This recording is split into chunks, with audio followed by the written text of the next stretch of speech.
Ao abrigo do regime jurídico-legal dos instrumentos de gestão territorial em vigor, cumpre hoje a esta Assembleia deliberar sobre a proposta de revisão do Plano Diretor Municipal, com a qual o nosso movimento se congratula e, de forma particular, deixa um louvor e agradecimento ao excelentíssimo Sr. Vereador do Urbanismo, arquiteto Pedro Baganha, pela inesquecível entrega e mérito na coordenação e concepção em todo o processo de revisão, bem como a toda a equipa técnica e aos demais colaboradores internos do município portuense. Passaram 6 anos de trabalho multidisciplinar de excelência ao nível técnico, tendo como consultor de referência inquestionável urbanista, arquiteto e docente da FAUP, Manuel Fernandes Sá, com a vantagem de ter uma avaliação crítica ao longo do tempo, em proximidade, tendo contribuído para uma visão reformadora e não de ruptura face ao PDM 2006. Fizeram-se participações e esclarecimentos em 13 sessões de comissão de acompanhamento e outras reuniões de forma particular, solicitadas pelas forças políticas representadas em Assembleia Municipal. Houve contributo académico não só do Porto, em diversos domínios, mas também de outras universidades. Fez-se a concertação com entidades externas, de ordem tutelar, tendo em conta os respectivos pareceres vinculativos. Fizeram-se 35 apresentações e discussões públicas em juntas de freguesia e em instituições públicas da cidade, com reforço da comunicação a partir da plataforma digital municipal, disponibilizando online os elementos de instrução da proposta. Foram feitas 403 participações de cidadãos individualmente ponderadas e decididas na sua pertinência, das quais 28% foram parcial ou totalmente acolhidas e revertidas nesta revisão. Esta proposta de revisão do PDM, do Plano Diretor Municipal, não podendo prever todo o futuro, pode ser traduzida numa única palavra: catalisador.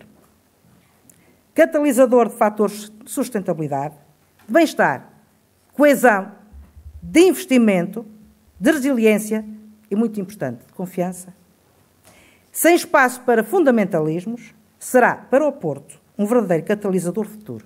Preocupa-nos que, após anos de atraso na elaboração deste documento por parte da Câmara, se procura agora, a toque de caixa, fazê-los aprovar nos órgãos municipais, com distribuição de documentos com esta dimensão, densidade e complexidade, com prazos de apenas uma semana. Situação que, ao contrário do que nos é dito, não é justificável pelo facto de, e muito bem, a Câmara ter procurado manter a Assembleia informada sobre o decurso dos trabalhos. Na verdade, depois da discussão pública que motivou cerca de 400 participações, parte das quais com resposta, é a primeira vez que o PDM nos é apresentado com esta configuração e que o relatório da discussão pública nos é presente. A CDU concorda com a prioridade dos objetivos estratégicos do Plano Diretor Municipal e as suas principais linhas de atuação, que compõem a estratégia territorial associada ao PDM 2021. No entanto, considera que estes objetivos não são concretizáveis através do plano apresentado pelas razões que passamos a explanar. Em primeiro lugar, o PDM é um instrumento limitado que continua a planear a cidade isolada dos municípios vizinhos e da região em que se insere. O PDM abdica, em matérias fundamentais, de estabelecer o que pretendemos para o Porto e, ficando assim, ao sabor de interesse da administração. O que é que pretendemos para a VCI? Pretendemos que a VCI, que foi uma ferida que todos reconhecemos hoje, que marcou a carne da cidade, como é que nós achamos que a VCI se deve comportar? O que é que nós pretendemos para a VCI? Pretendemos tapar a VCI? Pretendemos transformar a VCI num boulevard? O que é que pretendemos? No PDM nada é definido e, portanto, vamos continuar com esta situação. Não temos ousadia de propor e de sonhar algo para a VCI. Face a esta apreciação, iremos votar contra este documento. Muito obrigado. O PDM, apesar de normalmente ser relacionado como instrumento de domínio urbanístico, abrange também os domínios económico, social, ambiental, ou seja, todos os domínios que têm influência e que são influenciados pelo solo, subordinando-se a sua ação a objetivos de integração e visão conjunta do sistema de planeamento e de política municipal de solo, procurando orientar as políticas públicas estratégicas para o espaço temporal, neste caso, 10 anos. Muitos cenários, pareceres e cadernos técnicos foram produzidos, tendo em conta a crescente complexidade e a identificação dos fatores de mudança da estrutura do território da cidade do Porto. a partir do qual foram definidos os objetivos de desenvolvimento da cidade para os próximos 10 anos, com os quais nós concordamos. Questão diferente é tentar perceber se os objetivos definidos, com a programação elencada, serão ou não atingidos. E se a escolha da hierarquia entre os objetivos definidos aposta ou não na solução dos problemas mais graves da cidade. Reconhecendo que o edifício legislativo do Plano Diretor Municipal necessita sempre de algumas correções à medida que este estiver em prática, no âmbito do urbanismo, consideramos que houve uma evolução bastante positiva em relação ao Plano Diretor Municipal de 2006. A opção materializada nesta proposta, tecnicamente, parece-nos completamente adequada, correspondendo à experiência adquirida ao longo dos anos, como são os casos da introdução de novos princípios e conceitos, a necessidade de controle das formas produzidas no espaço, de forma a criar uma imagem coerente e regular, principalmente na cidade consolidada, aceitando a exceção sem se desvirtuar da mutualidade urbanística. Avaliamos também como positiva um conjunto de medidas apresentadas, nomeadamente as definidas na Estratégia Ecológica Municipal, numa perspectiva sustentável dos recursos naturais, com as zonas de águas como mote, a promoção do sistema de transportes públicos em cooperação com a estrutura urbana planeada à escala intermunicipal, de forma a que a necessidade de mobilidade dependente do uso do automóvel seja reduzida, com compensações de outras formas de circulação, como são o caso dos modos suaves, da introdução dos corredores CAC, associando aqui a eficiência energética na mobilidade. E também vemos com bons olhos a densificação de algumas zonas da cidade, associadas à redução das áreas impermeabilizadas e ao aumento dos espaços vegetalizados. O PS colaborou ativamente no processo e 90% das sugestões que apresentou foram incorporadas nesta versão do Plano Diretor Municipal. E está agora a colocar questões de base que antes nunca tinha suscitado.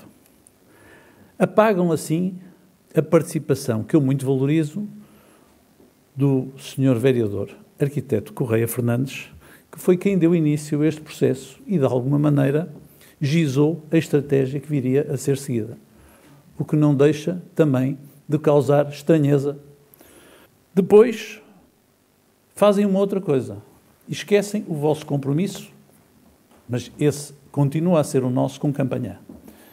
E, de facto, aquilo que a senhora diz esquece uma estratégia que nós defendemos e à qual o Partido Socialista, durante todos estes anos, se colou. Já percebemos agora que a cola é de fraca qualidade. É daquela cola dos selos que sai posta em água morna, porque, objetivamente, não valorizam em nada aquilo que foi uma estratégia que nós defendemos e que pretendemos continuar a defender para a zona oriental da cidade. Prendendo-se depois e atentos depois a comentários muito pouco fundamentados relativamente àquilo que é a demografia ou que é o impacto que este Plano Diretor Municipal possa ter sobre o custo da habitação. Em resumo, compreendo e simpatizo com a sua tentativa aqui de justificar aquilo que é injustificável, porque, de facto, a vossa posição não é mais do que uma posição de mero taticismo político. No nosso entender, este é um PDM unipessoal e limitado ao Executivo de Rui Moreira. A votação em Câmara demonstra-o e, a não ser que surjam surpresas esta noite, a votação nesta Assembleia demonstrá-lo-á também. Apenas o Grupo de Rui Moreira estará a favor desta revisão do Plano Diretor Municipal do Porto e isto, desde logo, devia ser algo que nos preocupa e algo que preocupa a cidade.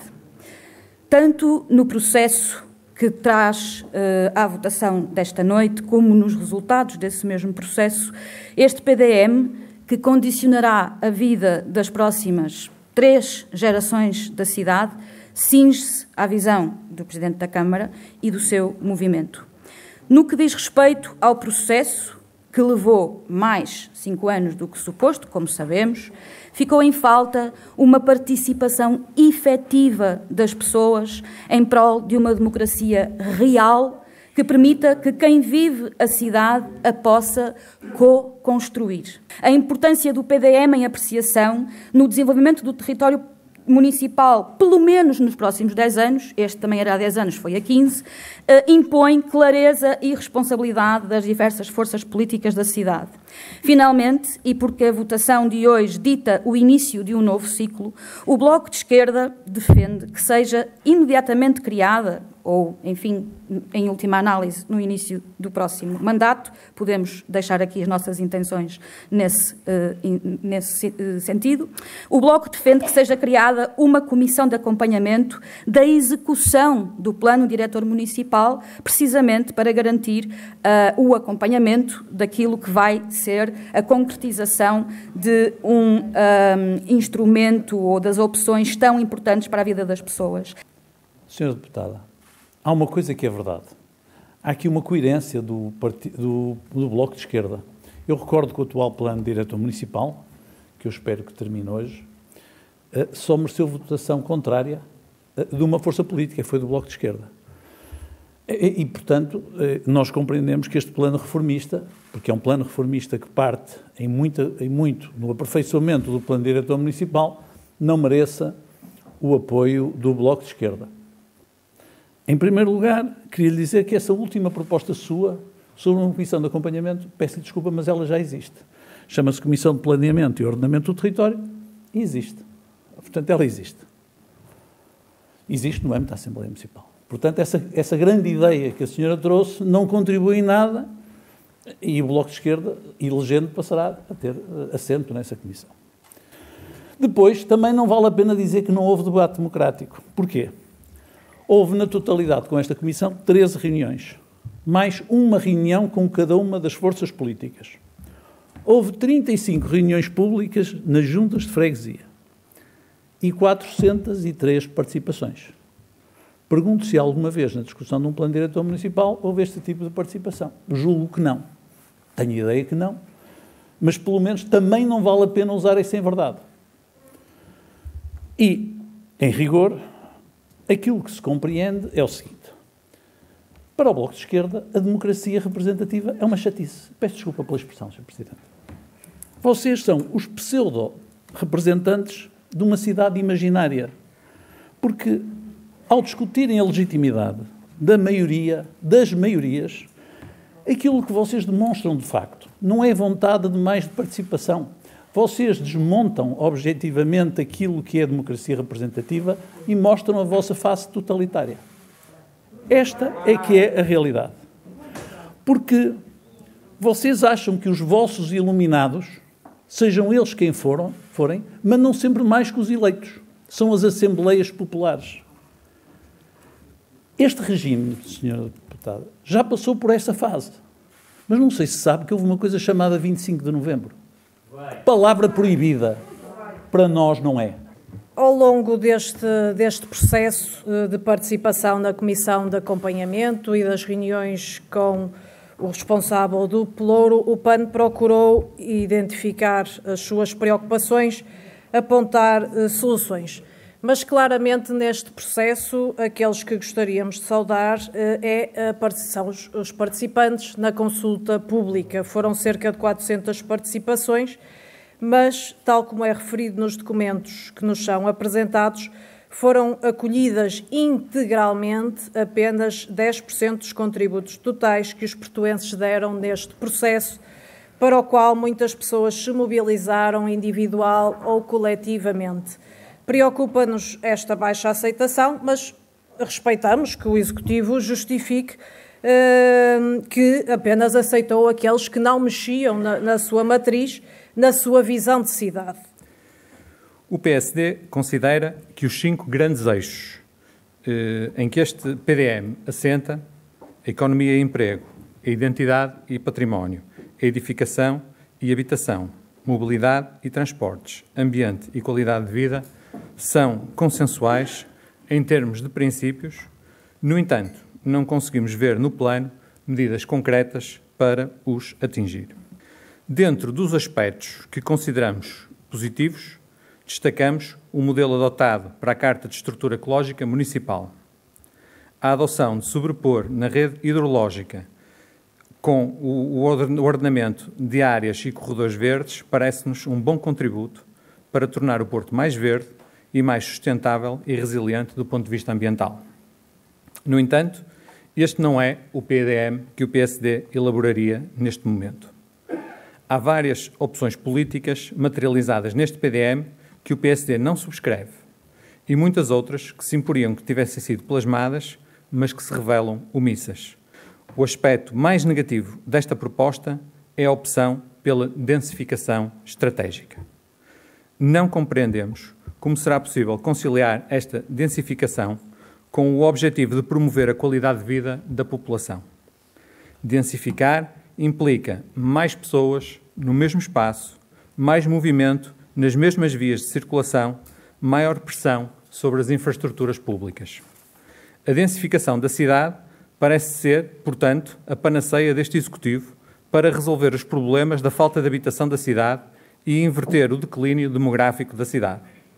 Ainda com dados preliminares dos censos de 2021, podemos verificar que o número de alojamentos destinados a utilização diferente de residência habitual é superior a 45% na União de Freguesias de Sedufeita, Santo Ildefonso, Sé, São Nicolau, Miragaia e Vitória, superior a 30% nos alojamentos da freguesia de Bonfim e praticamente em todas as restantes freguesias do Porto estão cerca de 20% de alojamentos vagos, como residência secundária, como alojamento local, como alojamento para estudantes ou com outra função que não a de residência habitual. Ao mesmo tempo, o número de residentes recenseados no Porto não para de cair. De 31 de dezembro de 2013 a 31 de dezembro de 2020, o Porto desceu de 218.743 para 207.627 eleitores. Em 7 anos, o Porto perdeu mais 11.116 residentes recenseados. Quando se joga com números, e eu gosto imenso de números, é preciso ter sempre alguma prudência. É que eu vou-lhe dar assim uma notícia. Números do INE. Em 2001, quando Vossas Excelências chegaram ao poder na cidade do Porto, a cidade do Porto tinha 263 mil habitantes. Números do INE.